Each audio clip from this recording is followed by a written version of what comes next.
네, 연결해서 수업하도록 하겠습니다. 그래서 가계도는 이렇게 구성해 보실 수 있어야 하고요. 이번 시간에 제가 수업을 50분 강의인데 한 10분 정도를 일찍 요 강의로 이론 강의를 하고 10분은 가계도 작성하는 것을 예, 직접 여러분들이 작성을 해보는 시간, 그래서 학습 주차에 가계도 작성을 좀 해보도록 하는 것으로 제가 클래스룸에 좀 올리도록 하겠습니다. 그래서 각자의 가계도를 한번 그려보세요. 그래서 배운 내용을 토대로 이렇게 교재처럼 나의 가계도를 그리는데 3세대 가족을 좀 그리시는 거예요. 그래서 3세도라고 얘기를 하면 내가 어디 소속이냐, 내가 예를 들어서 이쪽에 1세대로 하겠다라고 하면 1세대는 누구예요? 내가 할아버지, 할머니의 역할인 거죠. 그러면은 1세대, 나를 기점으로 해서 1세대 가족의 구성, 그리고 내 자녀, 손자, 손녀, 이렇게 해서 3세대가 되는 거죠. 그리고 현재 살고 있는, 그, 실제 구성원. 그래서 뭐 동그라미를 이렇게 네 분이서 산다. 아니면 3세대가 다 산다. 이렇게 동그라미. 이렇게 해가지고 학습 주차로 여러분들이 한번 가계도를 그려보시는 것이 굉장히 도움이 많이 되실 겁니다. 자, 그리고 옆에 이렇게 참고로 보이는 상황을 보면 되는데, 이 참고 상황에 자녀들이 참 많죠. 자, 뭘 보고 많으냐라고 하면, 자, 여기를 보세요. 자, 남편과 아내가 있습니다. 여기에 자식들을 보세요. 몇 남 몇 녀예요? 네. 몇 남 몇 녀? 한번 보시겠어요? 좀 크게 해서. 자, 여기를 보시면,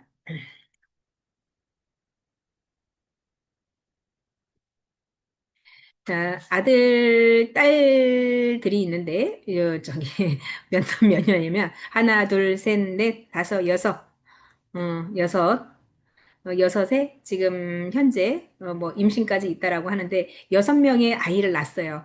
근데 이 6명의 아이를 낳기 이전에, 또 자녀가 있었죠. 자녀를 낳고 나서 그 이후에 유산이 좀 되거나 사산이 된 경우도 여기다 표시를 했는데, 우리 실질적으로는 이렇게 유산이나 사산 같은 경우는 사용하지 않고요. 태어나서 현재 이제 자녀로 출생된 자녀들만 우리 가계도에 올리는데 굉장히 자세하게 넣었죠. 자, 그러면 현재 우리가 못 봤던 그 도표 그 그래프가 있죠. 자, 이렇게 사랑의 열매처럼 이렇게 같은 배에서 나왔는데 이런 경우에는 쌍둥이라는 거예요. 쌍둥이가 몇 명 태어났어요? 네, 한 번에 딸, 아들 이렇게 해서 네 명이 태어났네요. 그리고 이제 단독으로 딸, 아들 이렇게 낳고요. 자, 그리고 임신이라고 얘기를 하는데 여기에 자세히 보면은 점선이 보이죠. 자, 이렇게 내 직계, 우리 집에 호적상에 아들, 딸로 되어 있지만, 여기에 보면 점선이 이렇게 그려져 있어요. 그러면은 뭐라고 되어 있어요? 여기에 입양아라고 되어 있고, 자, 또 실질적으로 내가 우리 집에 호적에 등록되지는 않았지만, 가정위탁에 받아들이는 남자아이가 또 하나 있네요. 그러니까 이 집은 엄마 아빠가 굉장히 사회복지 쪽에 관심을 많이 가져서 입양을 한 상태가 좀 있다라고 보는 거죠. 본인이 태어난 아들, 딸, 쌍둥이 외에 입양아 하나를 더 했고 여기에 위탁 아이까지 예, 이렇게 가족 구성원을 가지고 있습니다. 자, 그리고 여기에 보시면 갈등 관계라던가 소원한 관계, 그리고 선택된 어떤 신체적인 학대가 굉장히 이렇게 자세하게 나와 있죠. 그래서 나중에 여러분들이 사회복지 상담을 할 때는 가족의 가계도를 그릴 때 이런 것들을 참고해서 그리셔야 된다라고 얘기를 하는 거예요. 자, 그러면 누가 봤을 때도 상담 일지를 딱 보면, 체계적으로 상담의 이 클라이언트에 대한 기술을 자세하게 해놨구나라는 것을 한눈에 보일 수가 있죠. 파악이 쉽다라고 하는 거예요, 파악이. 자, 그 정도로 우리는 사회복지 상담에 있어서 사례 관리가 굉장히 중요하다라고 하는 내용을 담고 있습니다. 자, 그래서 계속 연결해서 보게 되면,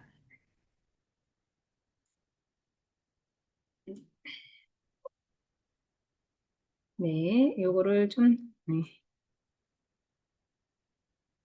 자, 보이시나요? 자, 이제 잘 보이실 겁니다. 네. 자, 그래서 우리가 이제 그 사정의 도구를 살펴보게 되면 결과적으로 사정 기록지라 하는 것은 1차 면접 과정에서 다루어지는 문제점을 가지고 초기 면접 이후의 정보를 추가로 정리하거나 초기 면접 내용에 재정리를 하면서 전체 사정 내용을 담은 사정 보고서의 형태로 기록할 수 있습니다. 그렇기 때문에 전 과정이 이루어지는 사정의 특성상 단순히 정해진 양식을 활용하기보다는 어떤 당사자에 대한 추가적인 정보의 특성을 맞춰서 측정하는 것이 중요하다. 근데 이제 모든 사례 관리에 있어서 기관에서 쓰는 양식들이 다 비치가 되어 있거나 아니면 양식이 없으면은 개인이 만들어서 활용해도 된다라고 하는 것인데 사례 관리를 하게 되면 보통 이렇게 각자의 어떠한 개인이 담고 있는 폼 내지는 양식들이 따로 있다라고 볼 수 있겠습니다.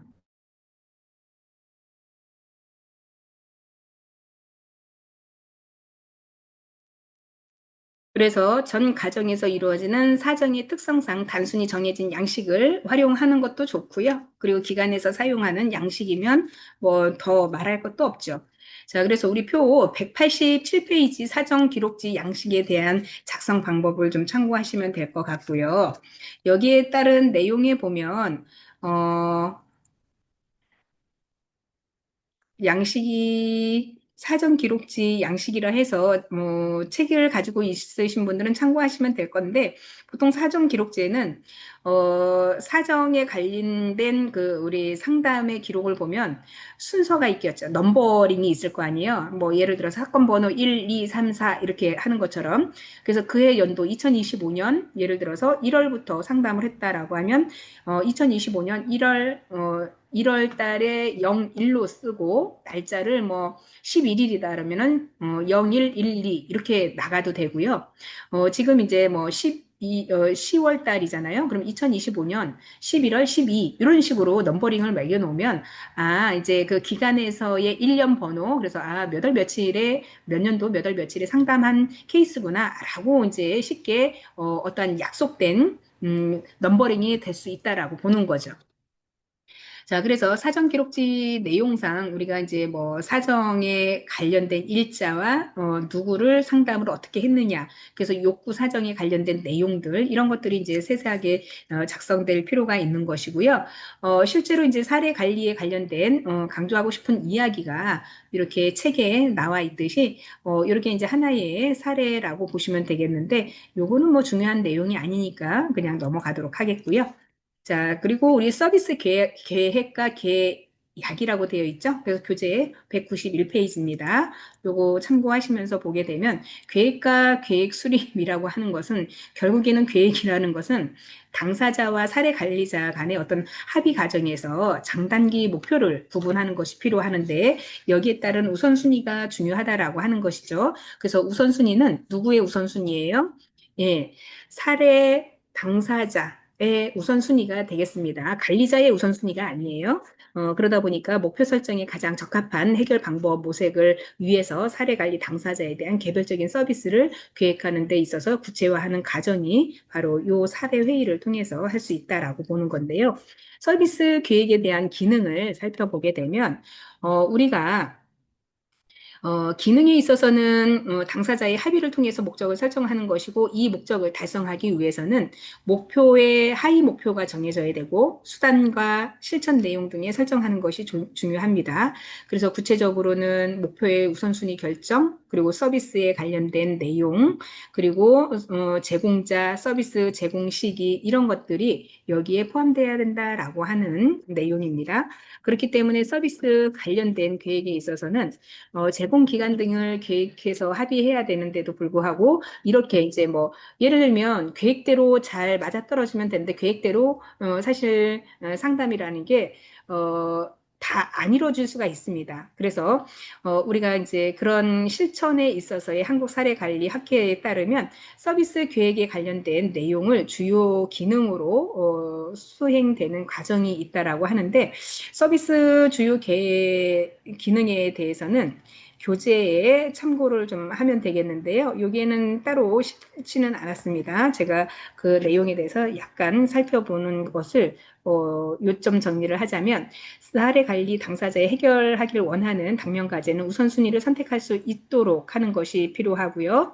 그리고 사례 관리 당사자와 가족, 그리고 사례 관리자, 다른 서비스 제공자 등의 주요 과업에 대해서 분명히 해둬야 될 부분이 있다라고 보는 거고, 또 핵심 서비스를 결정할 때는 어떤 방식으로 서비스가 전달돼야 되는지에 대해서도 구체적인 결정 과정에서의 사례 관리 당사자를 참여를 시켜서 실천 의지를 확인해 봐야 된다라고 하는 것이고요.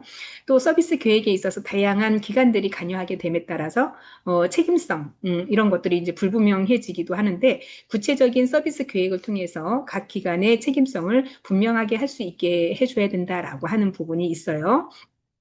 그래서 이게 서면으로 제시를 하는 것이 중요하다라고 하는 부분이 있고 또 우리 서비스 계획에 있어서 당면 과제를 위해서는 어떤 지도 그래서 로드맵을 활용해야 된다라고 하는 거예요. 그래서 무턱대고 우리가 계획만 잡아서 추상적으로 하는 것이 아니라 이런 로드맵 그래서 정확한 어떻게 해야 될 지도상에 있는 내용들로 우리가 구체화할 필요가 있다라고 하는 거죠.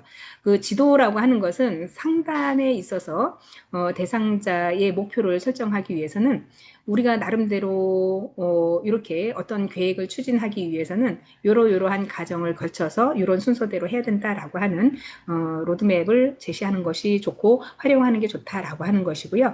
또 사례관리자에게도 중요하지만 특히 사례관리 당사자 자신에 대해서 서비스에 대해서 밑그림을 그리는 것도 이해할 수 있는 틀을 제공하는 것이 로드맵이다라고 볼 수 있겠습니다. 그래서 전체적인 과정에서 사례관리 당사자 스스로가 주체적이고 자율적인 참여로 인해서 당사자 관리에 대한 옹호적인 실천 전략도 필요하다라고 하는 부분. 그래서 이런 것들이 우리가 서비스 계획의 기능이다라고 하는 겁니다. 로드맵이라고 하면 쉽게 얘기하면 예를 들면 우리가 교재의 맨 첫 번째가 뭐예요? 교재의 맨 첫 번째 보면은 순서 있죠. 순서 목록. 목록이라 하는 것은 일장에 예를 들면 지금 우리가 사례 관리를 하고 있죠. 사례 관리의 어떠한 초기에 있어서의 기능, 그래서 초기 기능, 사례 관리의 개념, 의미 이런 것들이 순번이잖아요. 순서. 그러면은 그 처음에 어떠한 교과목의 목차를 보게 되면 이 목표의 1장은 뭐뭐뭐에 대한 학습을 하는 거고 2장에는 뭐뭐뭐에 대한 학습을 한다. 이게 실천 내용에 대한 당면 과제에 우리가 노드맵이라고 얘기할 수 있는 그런 순서지를 알려주는 방식이라고 할 수 있겠습니다. 우리가 어떤 회의를 가거나 어떠한 공식적인 축하 파티를 간다 하면 안내문을 내주잖아요. 오늘의 순서지 해가지고 그래서 순서에 보면은 뭐 맨 첫 번째 사회자가 인사로 이야기를 하면서 사회자 인사 그리고 뭐 각계각층에 누가 오셨다라고 하면서 소개시켜주고 그 취임사나 어떤 이제 그런 것들이 쭉 있고 행사 진행 방법 그리고 행사에 누가 나오는지 행사의 하이라이트는 뭔지 그리고 마무리 몇 시부터 몇 시까지 행사가 진행되고 마무리는 몇 시부터 한다. 이게 이제 실질적인 로드맵이라고 보시면 돼요. 자, 여러분들이 1학년부터 2학년까지 과정이 사회복지 패턴이 다 짜여 있죠. 1학년 1학기 때는 무슨 과목을 하고 1학년 2학기 때는 무슨 과목을 하고 2학년 때는 좀 더 심도 있는 체계적인 학습, 전문적인 우리가 필수 과목을 전체 이수를 해야 되죠. 그러다 보니까 2학년 1학기 때는 어떤 과목을 하고 2학년 2학기 때는 실습이 주가 돼서 실습에 관련돼서 졸업하기 전에 실습 170시간 해야 된다. 자, 이런 순서대로 가는 것. 그래서 여러분의 인생에서도 나의 로드맵을 한번 만들어 보시고 활용해 보시면 굉장히 도움이 될 것 같다라는 생각이 듭니다. 그래서 우리가 이런 로드맵을 만들어 본다는 것은 어떤 생활의 습관, 그래서 오히려 어떠한 목표를 설정할 때는 이런 것들이 눈에 가시적으로 보이면 굉장히 효율적으로 일할 수 있다라고 보는 거예요. 예를 들어서 내가 50대다. 그럼 50대를 기점으로 50을 우리가 10단위잖아요. 50, 60, 70, 80이잖아요. 그러면 50대에 중초반이다라고 하면 50대 중초반에 대한 내가 나의 역할. 그럼 이제 60대부터 나는 뭘 하지? 70대부터는 뭘 하지? 80대는 뭐 하지? 요렇게 너무 장기적인 플랜을 말고요.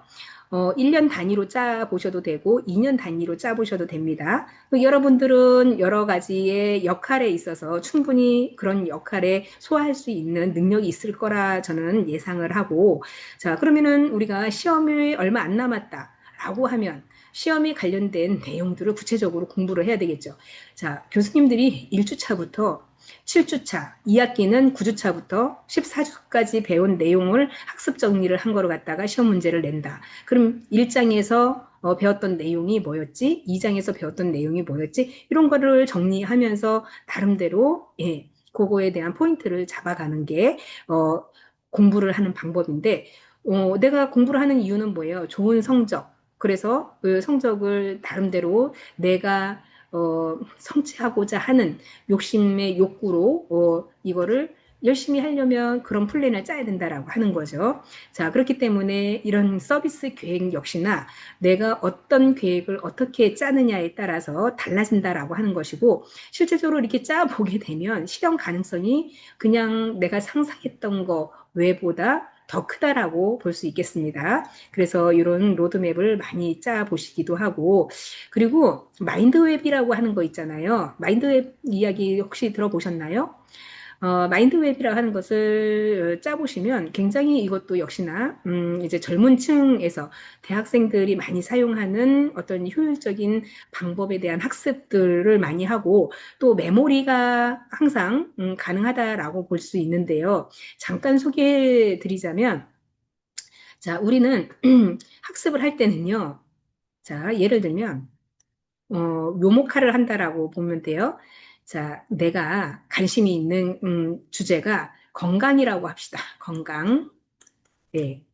건강이라고 하면 글씨가 좀 안 이쁘네요. 이게 펜으로 쓰다 보니까 이렇게 말끔하게 쓰이질 않은데 우리가 이제 그 어떤 펜, 펜으로 사용하게 되면 참 부드럽게 써지는데 이게 이제 컴퓨터를 이용해서 쓰다 보니까 별로 예쁘지가 않아요. 건강이라는 거에 관심을 가져서 한번 해보자라고 하는 거죠. 자, 이거 이제 마인드웹이라고 하면 자, 건강하면 떠오르는 게 뭐가 있을까? 여러 가지. 예, 건강. 자, 건강을 하려면 운동을 해야 됩니다라고 하시는 분이 있을 거예요. 건강, 운동. 자, 건강하려면 식이 조절을 잘해야 됩니다라고 하는 식사와 관련된 식이 조절. 자, 건강하려면 취미 생활을 해야 됩니다라고 할 수도 있어요. 취미 생활. 자, 그러면은 자, 건강을 하기 위해서는 운동을 또 해야 되겠죠. 자, 운동에도 가지가지 많죠. 자, 이렇게 동그라미 이렇게 연결된 거. 음, 자, 또 식이 조절을 하려면 다양한 게 있겠죠. 한식을 먹는다던가, 그리고 건강 보조식품 중에 보조식품 중에 뭐 칼슘, 뭐 비타민, 뭐 각종 미네랄, 무기질 뭐 있겠죠. 또 건강의 식품을 이용해서 하겠다. 그러면 나는 야채 관련해서 많이 먹겠다. 자, 그리고 여기는 아까 뭐라 그랬어요? 취미생활? 취미생활에도 여러 가지가 있겠죠. 수영을 하는 게 좋겠다, 등산을 가는 게 좋겠다, 아니면은 유산소 운동을 하겠다. 자, 이렇게 건강 하나로 가지고 우리는 무한한 여러 가지의 아이디어, 여기 운동에 필요한 여러 가지, 식이 조절에 대한 여러 가지, 취미 생활에 대한 여러 가지. 자, 점점 확장해 나가는 것. 이게 마인드맵이라고 얘기를 해요. 자, 그러면 결국에는 벽까지를 쳤지만 중요한 건 뭐예요? 건강에 대해서 이런 많은 것들이 있더라. 자, 그래서 한 가지의 개념을 가지고 여러 가지 가지치기 이런 것들을 할 때 연관성이 있게 나가는 거죠. 자, 우리도 공부를 그렇게 하시면 돼요. 예를 들어서 사례 관리다라고 하거나 가족 복지를 한다라고 하면 가족에 대한 구성원부터 시작해서 뭐 다양한 개념들이 있겠죠. 막 쭉쭉쭉쭉. 가족에 대해서는 또 뭐가 있어야 되고, 뭐가 있어야 되고, 뭐가 있어야 되고, 뭐가 있어야 되고. 자, 이런 게 마인드맵이에요. 그래서 하나의 개념을 가지고 여러 가지 확장해 나가는 이런 방식의 학습을 통하면 굉장히 효율적으로 잘 암기가 되고 금방금방 이미지가 떠오르고 이런 게 구체적으로 기억력이 좋다라고 하는 거예요. 한번 여러분들도 이런 걸 한번 시도해보고 뭐든지 이런 식으로 개념 도식화를 해서 하시게 되면 나중에 어떻게 해요? 좀 더 체계적으로 훈련과 학습이 되는 거죠.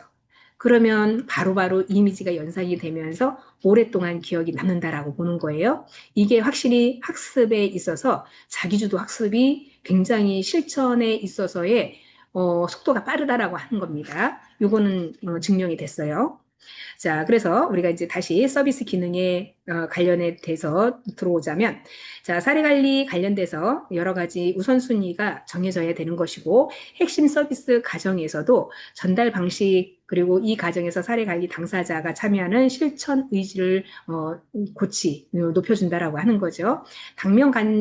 가제 해결을 위한 마인드맵 활용 금방 얘기했듯이 그래서 당사자 간의 어떤 스스로 주체적이고 자율적인 참여 이런 것들이 가능하게 하고 옹호적인 실천 전략으로 기능할 수 있다라고 보는 거예요.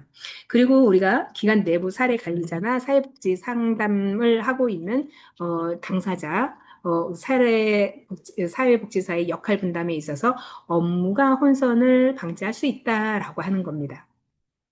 자, 이렇게 우리가 프로그램 일지나 업무 일지 작성에 있어서 문서를 어, 공개할 수도 있고 비공개할 수도 있죠.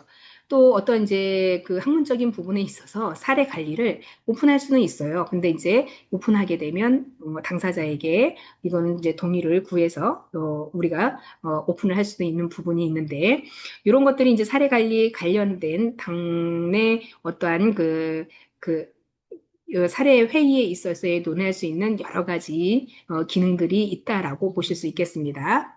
자, 그리고 우리가 사례 관리 과정을 살펴보게 되면 결국에는 욕구 사정 내용에 대한 변화 목표에 합의를 해야 되는 내용이고 장단기적으로 변화 목표에 수립을 해야 되고요. 목표 우선순위를 결정함에 있어서 누구의 목표 설정을 우선시하느냐. 그래서 기간이나 어떠한 이제 당사자의 의지 이런 것들이 필요한 거고요. 실천 계획에 있어서의 수립 이런 것들이 필요하다라고 볼 수 있겠습니다.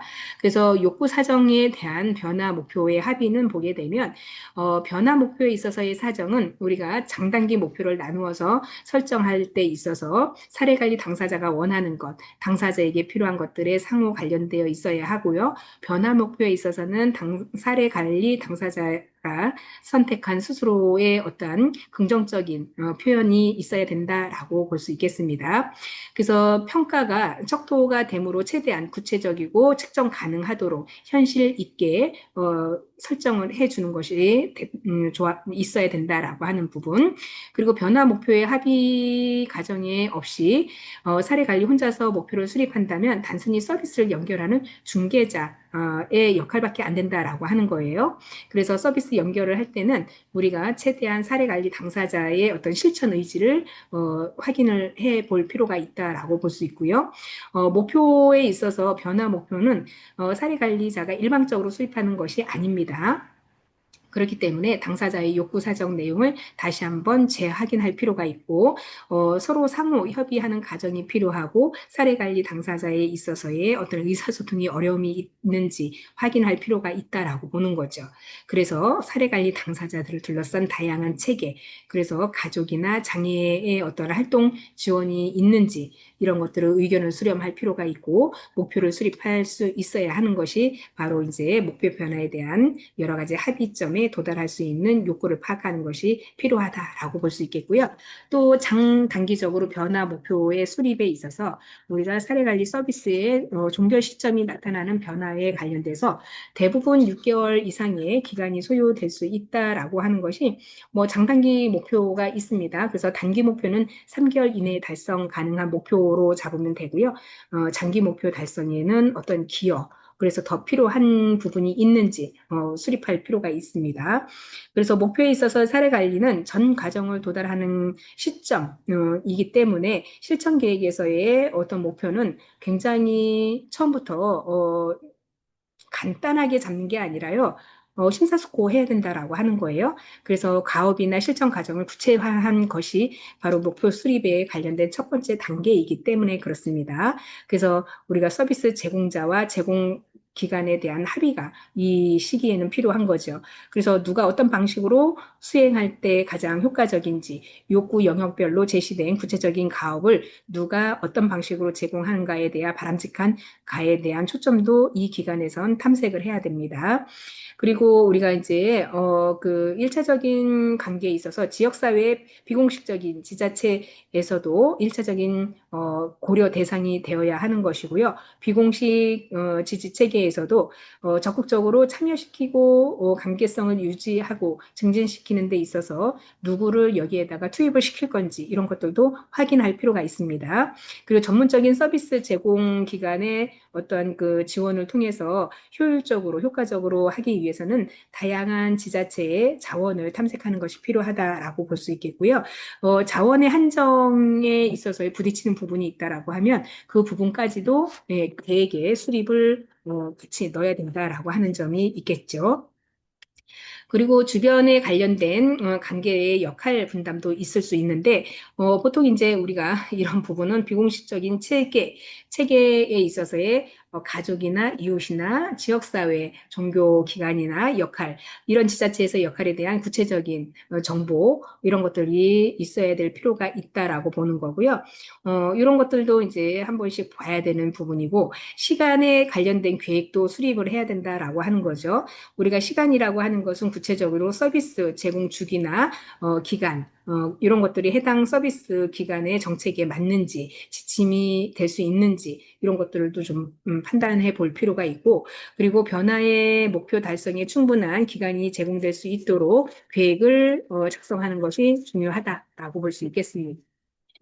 목표 설정에 있어서 좋은 목표 설정을 하기 위해서는 사례관리 당사자의 선택에 의해서 목표나 우선순위를 결정해야 되는데 사례관리자만 선택한 목표는 사례관리 당사자의 의지나 연계된 기관과의 신뢰관계를 저하시킬 수 있기 때문에 그렇습니다. 그래서 좋은 관계의 목표를 위해서는 목표가 사례관리자의 어떠한 그 진행 과정에서 당사자의 소극적인 자세를 취할 수 있기 때문에 보다 적극적으로 필요한 것은 사례관리자의 어떤 에너지가 많이 투여되는 결과적으로 봤을 때는 사례관리자가 의지가 없다라고 하면 거의 사례 관리를 하는 입장에서는 에너지 소모가 빠르겠죠.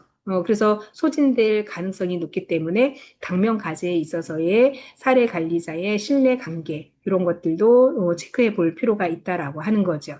그래서 어느 만큼의 의지가 있는지 이런 것들도 파악을 해볼 필요가 있다라고 하는 거죠. 당면 과제에서 어려움을 겪고 있는 사례 관리 당사자를 만나게 된다면 당사자가 무엇을 원하고 있는지 또 탐색 과정에서 어떠한 그 당면 과제를 신속하게 해결해 주고 싶어 하는 마음이 있어야 된다라고 하는 거죠. 그래서 다양하고 복잡한 내용들에 있어서 당면 과제를 신속하게 해결해 줄 수 있는 것이 사례 관리의 역할자의 도리이고 또 책임이라고 볼 수 있는 거죠. 그 사례관리 당사자보다도 더 이제 우리는 전문가이기 때문에 사례관리 대상자보다 전문적인 지식과 어떠한 이제 그 신뢰성을 가지고 사례에 관련된 그 정확한 분석과 내용들을 탐구를 통해서 일을 해결해 나가는 방법이 기관에 대한 어떤 신뢰 관계 문제에 되지 않도록 해야 되는 부분도 있습니다. 자, 그리고 실천 과정에 있어서의 계획을 수립하는데 서비스 제공자와 제공기관의 합의 이런 것들도 중요하다라고 보는 거죠. 제공자의 어떤 욕구가 있다 하더라도 제공기관에 그런 자원이 없다라고 하면 결국에는 합의가 될 수 없는 거죠. 그래서 주변 관계자의 역할 분담 또한 중요하고 시간 계획에 관련된 계획 수립 역시 중요하다라고 볼 수 있겠습니다. 그렇기 때문에 문제적 상황을 제거하는 것보다 긍정적인 행동, 그래서 사례 관리자의 어떠한 대상자는 이런 긍정적인 태도, 마인드가 중요한 것이고, 이런 것들이 결국에는 나중에 사례 관리의 달성 가능성이 굉장히 높다라고 볼 수 있겠습니다. 자, 그래서 뭐 요 사례관리 당사자의 중요한 것으로 설정되는 것은 결국에 사례관리 당사자가 원하고 중요하게 여기는 것에 초점을 둔다면 사례관리자와 협력하기 쉽고 사례관리 당사자 스스로가 변화를 위한 노력을 할 수밖에 없다라고 하는 거죠. 요거는 뭐 그냥 간단하게 보시면 될 것 같고요. 자, 그래서 문제적인 상황 제거보다는 긍정적인 행동을 강화하는 것이 필요하다라고 볼 수 있는데 사례관리 당사자가 변화하기 원하는 모습에 초점 그리고 문제적인 행동 대신에는 긍정적인 행동을 목표로 하는 것이 더 유용하다라고 볼 수 있겠습니다. 그래서 예를 들면 쓰레기를 지속적으로 수거하여 집안에 쌓아두는 습관으로 인해서 위생적이지 않고 주거 환경 내에서 어린 아동을 양육하고 있다고 가정해 볼 때 사례관리자는 주거 환경 개선을 우선적으로 목표로 생각하고 있으나 당사자는 주거 환경에 대한 문제의식을 느끼지 못해서 자녀의 안전, 그래서 만성 피부염을 앓고 있다거나 이런 것들 때문에 관심이 많은 경우가 있다. 그래서 쓰레기 모으지 않기라는 목표를 당사자의 거부 의사를 표현하였다라고 하는 거죠. 자, 그러니까 이게 문제의식이라고 느끼지 못하는 거죠. 그러면 문제가 있다라는 것을 인식하기 위해서는 자녀 침실에 대한 도배나 정돈된 상태를 유지해서 이렇게 하면 아이들에게 쾌적한 환경을 제공하게 해줄 수 있구나라는 것을 느끼게 하는 긍정적인 예라고 볼 수 있겠죠. 자, 그래서 이렇게 환경에 있어서의 본인이 어떠한 환경에 패턴이 바뀌지 않는 이상 사실상 뭐가 문제인지를 인지하지 못한다라고 하는 거죠. 자, 그래서 마지막 결과가 아닌 첫 시작이다라고 하는 설정의 특성을 가지고 사례관리 당사자가 원하는 것을 이루기 위해서는 무엇을 해야 되는지 생각해 보도록 돕는 것이고요. 원하는 방향으로 나아가기 위해서는 첫 신호를 확인하는 것이 필요하다라고 볼 수 있겠습니다. 그리고 측정 가능하고 구체적인 것을 우리가 잡아야 된다라고 하는 것인데 측정 가능하다라고 하는 것은 목표를 달성하기 여부를 확인할 때 측정 가능한 구체적인 용어로 기술한다라고 하는 겁니다. 그래서 구체적으로 보시게 되면 우리 교재 204페이지에 나와 있죠. 사례 관리 당사자가 원하는 목표를 구체적으로 표현해야 되는 것인데 당사자 원하는 부분에 있어서의 인식을 할 수 있는 목표를 자신이 무엇을 할 수 있을지 또 명확하게 드러나서 실제 행동으로 옮길 가능성이 커진다라고 하는 거죠.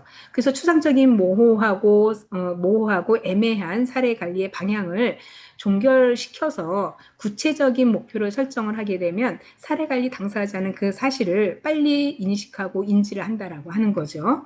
그래서 사례 관리에 있어서 자신이 원하는 변화가 이루어지는 것에 있어서 구체적으로 당면 과제를 해결할 수 있기 위해서는 본인의 실천 동기에 긍정적인 영향을 줄 수 있기 때문에 달성 여부를 확인할 수 있도록 측정 가능하도록 구체적으로 기술하는 것이 편하다라고 할 수 있는 거죠. 그리고 우리 달성 가능성이라고 하는 것 중에 하나가 예를 들면 사례 관리에 있어서 어떤 목표가 아무리 좋고 바람직한 것이어도 대상자의 달성 가능성이 없다라고 하면 이거는 말장보예요. 도루 무기라고 할 수 있겠죠. 자, 달성 가능성이 있어야 되는데 예를 들면 음, 한글을 모르는 노인이 있다라고 합시다.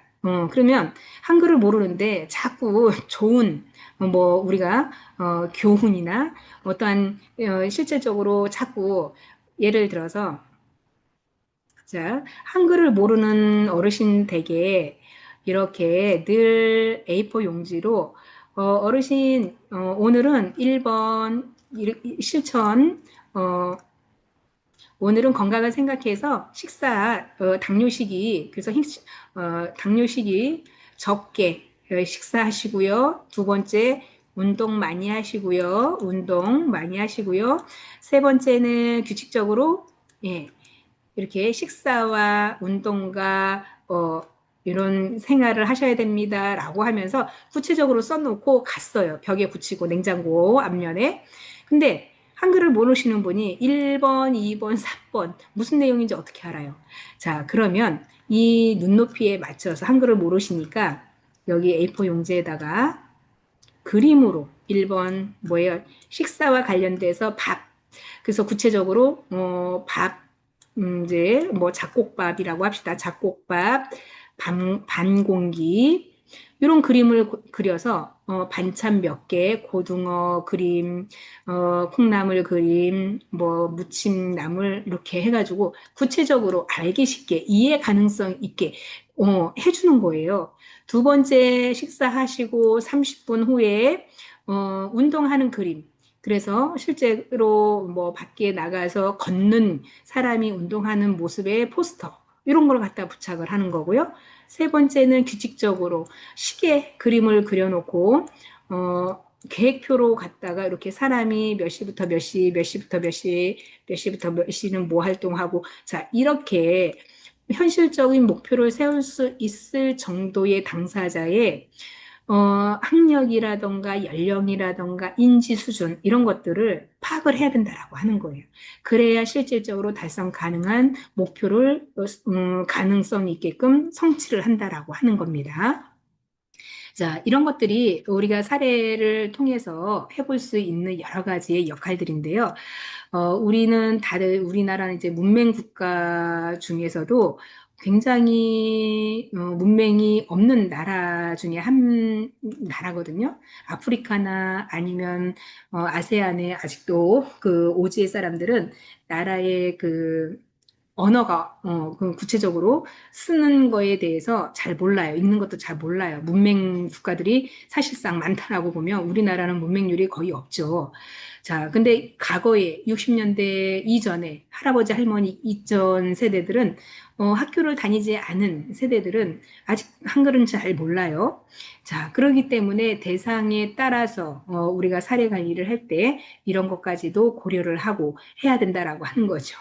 자, 근데 문제는 우리나라의 문맹률이 많이 낮아졌다고 하는데 최근 들어 다시 생겨나기 시작하죠. 뭐 때문에 그럴까요? 네, 맞습니다.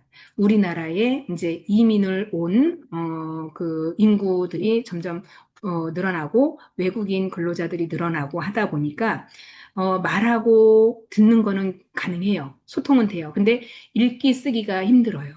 자, 그래서 문맹률이 이제 점점 올라갈 수도 있는데 이런 것들을 사회적인 측면에서 어때요? 교육적인 측면으로 접근을 해야 되겠죠. 그렇기 때문에 우리가 앞으로는 대상자가 한국 사람뿐만이 아니라 외국인도 우리 사례 관리 대상자가 될 수 있다라고 하는 겁니다. 그렇다라고 하면 이 대상자들하고 사례 관리를 할 때 있어서 그렇다고 이 사례 관리 상담자가 그 나라의 모국어를 배울 수는 없죠. 배우면 좋겠죠. 뭐 2개 국어, 3개 국어, 4개 국어 하면은 너무나도 훌륭하고 유능하겠죠. 근데 우리 현실적으로 그건 불가능하다라고 보는 거죠. 그렇다라고 하면 1대1 상담을 통해서 대상자한테 접근할 때 가장 효율적인 방법은 그 소통에 가능한 문법, 또 그림, 도표 이런 거를 활용을 잘해서 현실적인 문제를 같이 세워서 문제점을 해결해 나가는 방법 이런 것들을 이제 앞으로는 더 고민을 해야 되고 이게 이제 어떤 사회복지 측면에서의 앞으로 향후 방향성이 아닐까라는 생각도 듭니다. 자, 그래서 변화를 위한 사례관리 당사자 본인들이 할 수 있는 역할, 그래서 변화에 필요한 인식을 사람이라면 먼저 달라지면 원하는 변화를 이룰 수 있고, 사례관리 당사자가 원하는 대로 다른 사람이 달라지면 자신은 어떻게 할 것인지를 논의하는 것. 자, 그리고 사례관리 당사자의 언어로 표현하기라고 하는 것인데, 당사자가 쓴 단어를 그대로 활용하며 의사 전달이 원활해지고 사례관리 당사자의 존중받는 경험을 한다라고 할 수 있는데요. 사례관리는 우리가 상담자의 입장으로 쓰는 것이 아니라 둘이 원활한 의사소통을 통해서 상담을 할 때 효율적이다라고 이야기를 했습니다. 그렇기 때문에 이런 언어로 표현하는 것도 중요하다라고 볼 수 있겠습니다. 자, 그래서 목표를 설정할 때 5가지 고려해야 될 스마트라고 하는 앞자를 따서 작성을 해 볼 수 있겠습니다. 자, 그럼 스마트 앞자 구체적으로 우리가 측정 가능하고 달성 가능하면서 관련성이 있고 또 결과 지향적으로 기한을 설정하는 것. 이것들이 목표를 설정할 때 5가지를 가지고 구성 요소로 꾸미면 굉장히 우리가 사례 관리를 잘 할 수 있다라고 볼 수 있겠습니다. 자, 다음은 문제를 발전시키는데 유용한 질문이 되겠는데요. 우리가 그 유용한 질문 중에 지난번에 어떠한 기적 질문, 아마 말씀을 제가 좀 해드렸을 건데, 기적 질문은 당사자의 당면 과제가 굉장히 스트레스 받고 현실적으로 내가 도피하고 싶었을 때, 이 현실에서 도피하는 것은 사실상 불가능한 거죠. 그렇다라고 하면 순간적인 상상을 한다라고 하면 이게 하나의 기적 질문이다라고 볼 수 있겠습니다. 자, 그렇기 때문에 당사자의 당면 과제가 다 해결될 때 상상하면서 자신의 삶을 어떻게 달라지는지 인지를 생각해 보도록 하는 질문이라서 당사자의 초점을 당면 과제로 해결하는 데 전환이 필요할 시기에 이런 것들을 기법을 사용하면 굉장히 효과적으로 굉장히 좋다라고 볼 수 있는데, 자, 예시를 보면 만약에 내일 아침 모든 문제가 해결됐다라고 생각해 보세요. 그때 어떤 모습이고 무엇이 달라졌을지 느껴보면 마음이 홀가분하다라고 하는 거죠. 자, 예를 들어서 내가 경제적으로 너무 어려워. 지금 당장 다음 달이면 내가 이 집을 비워줘야 돼. 근데 다른 데 갈 만큼 여유가 있지도 않아요. 근데 당장 내가 이 집을 비워줘야 될 시점이라고 얘기를 하면 굉장히 스트레스를 받겠죠. 그런데 자, 내가 어느 날 복권을 샀어요. 복권 1억에 당첨됐어요. 10억이라고 할까요? 10억에 당첨을 됐어요. 그러면 한 달 후에 이사갈 나가야 될 거에 걱정 고민이 없겠죠. 그러면 문제 해결이 다 됐죠. 자, 이런 거에 내가 굉장히 힘들었던 부분을 해결되었다라고 생각했을 때 그 이후에 내 삶이 어떻게 변화됐는지 이런 것들을 느낌으로 통해서 당면 과제를 해결로 전환시키는 법. 그래서 마냥 어렵다고 계속 어렵지는 않다. 그래서 요 시기를 잘 넘기면 언제든 내가 새로운 삶에 있어서의 도약이 될 수 있다라고 하는 이런 기적 질문이 있고요. 척도 질문. 그래서 이거는 척도라고 하는 것은 1점부터 10점, 1점부터 5점까지 이렇게 숫자를 활용을 해서 당사자의 인식을 구체적으로 표현하는 부분을 가지고 질문하는 질문지법입니다. 이것을 리커트 척도라고 이야기를 하는데요. 현재 상황, 변화의 어떤 의지, 목표의 우선순위, 미래에 대한 가능성을 명료화할 수 있다라고 하는 것인데, 현재 상태가 목표 달성이 어느 정도 가까워졌다고 생각하세요? 라고 하는 것에서 출발을 해서 0점부터 10점 사이에 숫자를 표현해 보는 거죠. 그러면 내가 예를 들어서 자, 0점부터 10점이니까 8점에 도달했다. 그러면은 이제는 8할까지는 왔죠. 그러면 앞으로 2할에 대한 것만 좀 더 노력하면 된다라고 하는 거죠. 자, 예를 들어서 병원에 가면 이제 이런 척도 MRS라고 하는 그 척도 기준이 있어요. 그래서 통증을 우리가 체크를 하는 건데 당신의 지금 통증 정도가 1점에서 0점에서 10이라고 보면 당신의 통증 정도는 여기에 어디에 해당됩니까? 라고 하는 거예요. 자, 그러면 우리 좀 아파 보신 분들, 예를 들어서 결석을 내가 알았다라고 하면 결석을 가진 환자들은 어때요? 막 통증이 찢어지듯이 아프죠, 복통이. 그러면은 막 옆구리가 어때요? 막 찢어질 것 같아. 그러면 0점에서 10점이라고 하면 거의 8점, 9점에 가까울 정도의 통증의 강도가 세다라고 얘기를 해요. 자, 그러면 그 척도, 숫자에 대한 척도가 9점이면 뭘 여기에다가 투여를 해야 돼요. 데메론이나 몰핀 같은 강력한 진통제를 투여를 하게 되죠. 자, 이런 것처럼 우리가 척도 질문이라고 하는 것은 숫자를 이용해서 당사자에게 구체적으로 표현하는 질문지법이라고 얘기를 합니다. 그래서 이거를 이제 객관화한 자료를 우리가 척도 질문이라고 할 수 있고요. 관계성 질문이라 하는 것은 사람의 어떤 중요한 내용을 입장에서 다른 사람의 입장에서 바라보는 질문이다라고 할 수 있는데 자신의 역할을 초점으로 전환시킬 때 활용을 합니다.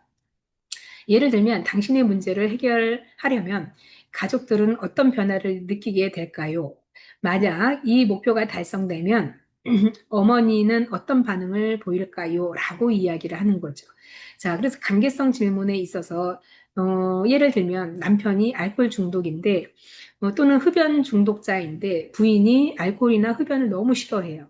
근데 부인의 입장에서 당신이 술을 끊고 담배를 끊었다면 부인 입장에서는 어떤 반응을 보일까요? 생각해 보는 거예요. 관계성. 이 한 사람의 음주와 그 흡연으로 인해서 받았을 부인의 고통, 이런 것들을 생각해 본다면, 30년, 40년 담배 피웠던 사람이 금연을 한다면, 옆에 있는 사람이 바라봤을 때 그 사람의 반응은 어떨까? 이게 이제, 자, 관계성은 분명히, 담배를 끊고 술을 끊게 되면 건강에는 당사자가 좋아지죠. 그렇지만 그 옆에 있는 사람의 파장, 굉장히 또 이것도 중요하죠. 자, 그래서 이런 관계성 질문도 역시나 우리가 목표를 설정하는 때는 유용한 질문이 된다라고 볼 수 있겠습니다. 자, 그리고 개별적인 지원 계획에 있어서 당면 과제에 비슷한 당사자라 할지라도 각기 다른 서비스의 계획을 수립해야 된다라고 하는 것인데, 자, 이게 개인별 지원 계획에 대한 중요성을 암시를 합니다. 사례관리 당사자가 원하는 변화 목표를 직접 선택, 자신의 목표 달성을 위해서 포함된 모든 사람들의 업무 분담에 관련된 활동을 구체화하는 것, 그래서 누가 무엇을 언제 할 것인가에 대한 결정에 대해서 사례관리 당사자를 참여시키는 것. 그래서 사례관리 당사자의 역할에 대한 책임성에 대한 분명화, 그리고 당면 과제의 해결을 위한 지도로 활용하는 것이고요. 또 목표 달성의 가능성을 높이고 성취 정도를 평가하는 지표가 될 수 있습니다. 자, 그래서 개인별 지원 계획 수립에 발전된 전략을 가지고 있다라고 하면 1단계, 2단계, 3단계, 4단계, 5단계를 나눠서 처음에 목표를 만들고 순위를 정하고 전략을 세우고 내용에 대한 분석을 통해서 실행 단계까지 가는 부분을 이야기를 하죠. 자, 그래서 우리가 보통 보면 사랑 중심 계획, PCP라고 하는 것인데, 펄슨, 커뮤니티 플랜이라고 하는데, 장애인 본인과 가족, 그의 인간관계에 가지고 있는 모든 사람들이 장애인 당사자의 꿈과 희망, 삶의 목표를 갖고 그를 성취하기 위한 계획과 필요한 자원을 할당하는 것이라고 할 수 있습니다. 그래서 커뮤니티 케어에서의 PCP의 중요성이 있는데, 2018년 정부는 지역사회 통합 돌봄 커뮤니티 케어의 정책을 발표를 했죠. 그래서 우리 지역사회에서의 통합 돌봄, 그래서 돌봄을 필요로 하는 사람들에 대한 자택, 블루폼, 그래서 지역에 사는 지역사회 거주 개개인의 욕구를 맞는 복지급여라던가 서비스를 누리고 있는 어떠한 이제 사람들에게 자아실현과 활동을 할 수 있도록 혁신적인 서비스 체계를 구축해 주는 것을 커뮤니티 케어에서 중요한 내용으로 담고 있었죠.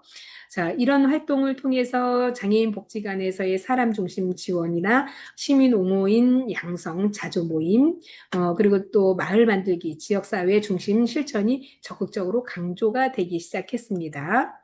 그래서 PCP의 특징을 보게 되면 지역사회 안에서 생활하고 있는, 지역사회에 참여하는 이런 내용들로 특성을 가지고 사람들이 만족스러운 관계를 만들면서 이를 유지하고 또 본인이 좋아하는 것을 표현하고 일상생활 속에서 선택하는 것, 그리고 존경받는 역할을 수행할 수 있는 기회를 가지고 존엄성을 유지하면서 사는 것, 그리고 개인의 능력을 지속적으로 개발하는 것, 이런 것들이 PCP의 특징이다라고 볼 수 있겠죠.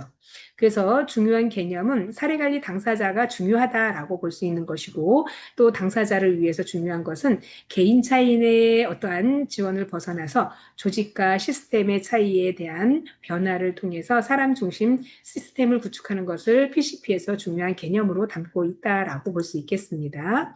또 PCP 적용 한계점이 있는데요. 사례관리 당사자의 희망과 흥미가 모호한 점도 있다라고 하는 것도 있고, 또 사례관리 당사자 자신이 원하는 것을 말하기 어려운 경우도 있고, 또 사례관리 당사자나 가족, 서비스 제공에 관련된 분위기에서 참여하기 어려운 문제점도 있을 수 있다라고 보는 점이 있습니다. 그래서 서비스 계약의 순서는 계약 수립부터 계약 서비스 계획의 어떤 공유나 서비스 계획과 관련해서 계획서를 작성하는 것, 이런 것들이 필요하고요. 또 내용에 따라서는 이런 양식을 가지고 작성해서 사례 관리 계획을 작성을 하면서 이렇게 써보는 것도 중요하다라고 하는 점 있습니다. 자, 그리고 이런 내용들을 가지고 우리가 사례 관리에 관련된 계획과 계약을 살펴봤는데요.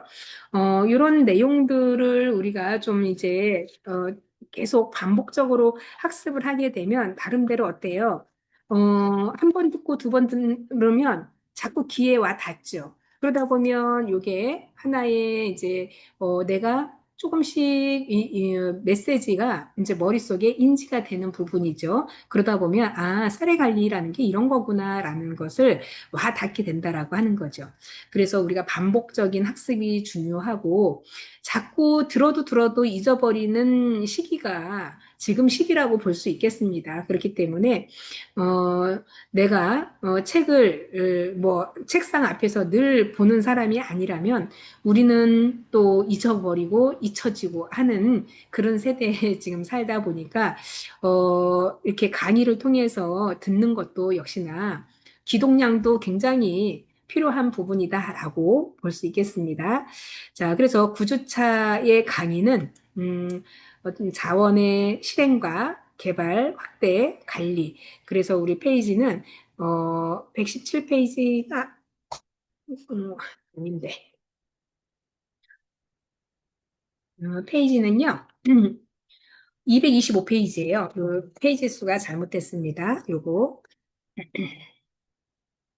네, 그래서 다음 우리 구주차에서는 챕터 8, 그래서 사례관리 실행에 대한 내용과 자원 개발과 관리에 대한 이해, 또 현장에서 사례로 보는 자원 연계와 개발, 이거를 순차적으로 학습하고 또 우리가 어떤 식으로 사례 관리를 현장감 있게 하느냐에 따라서 당사자인 사례 관리 대상자는 굉장히 큰 위안을 받기도 합니다.